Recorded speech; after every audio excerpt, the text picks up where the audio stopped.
ખાદ્ય તેલના ભાવમાં મોટો ઝટકો। જો હું કહું કે તમારા રસોડાનું બજેટ હવે ફરી તૂટી શકે છે તો તમે માનશો?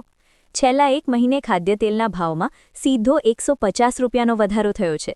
સિંગ તેલ આજે વધીને 2760 રૂપિયા પર પહોંચી ગયું છે। આજ સુધીમાં સિંગ તેલમાં કુલ 250 રૂપિયાનો વધારો થઈ ગયો છે। લગ્નની સિઝન શરૂ થતાં અને બારમાસી માંગ વધતા ભાવ પર દબાણ વધી રહ્યું છે। છેલ્લા એક મહિને જ સિંગ તેલમાં ફરી 150 રૂપિયાનો ઉછાળો આવ્યો છે।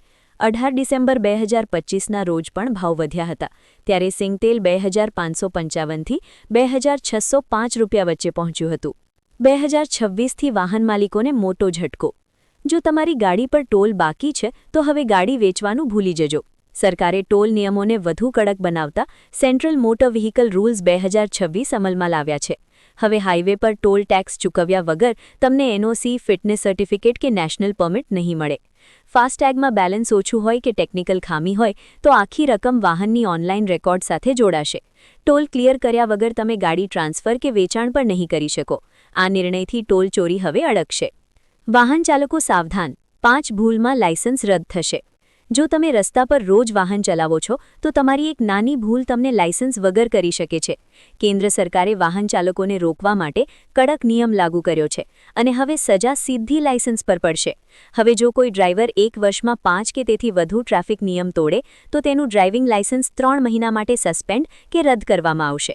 પહેલા ફક્ત 24 ગંભીર કેસોમાં જ લાયસન્સ રદ થતું, જેમ કે વાહન ચોરી, અપહરણ, ડ્રગ્સ કે ઓવરલોડિંગ। પણ હવે નવા નિયમ મુજબ હેલ્મેટ ન પહેરવું, સીટ બેલ્ટ ન બાંધવું, લાલ લાઇટ કૂદવી, આવી 5 ભૂલો પણ તમારું લાયસન્સ લઈ શકે છે।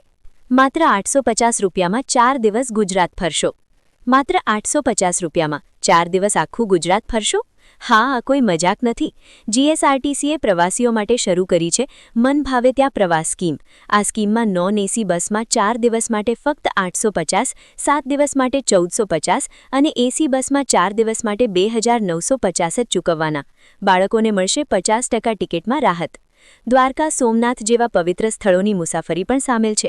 હા, બુકિંગ માટે નજીકની જીએસઆરટીસી ડેપો પર જઈને પૂછવું પડશે। ઓછા પૈસામાં પરિવાર સાથે મસ્ત ટ્રાવેલ કરવી હોય તો આ સ્કીમ સોનેરી તક છે। વ્યાજખોરોની હવે ખેર નથી। વિધાનસભામાં સરકારે સ્પષ્ટ કહ્યું છે કે વ્યાજખોરો સામે કડક કાયદો અમલમાં છે।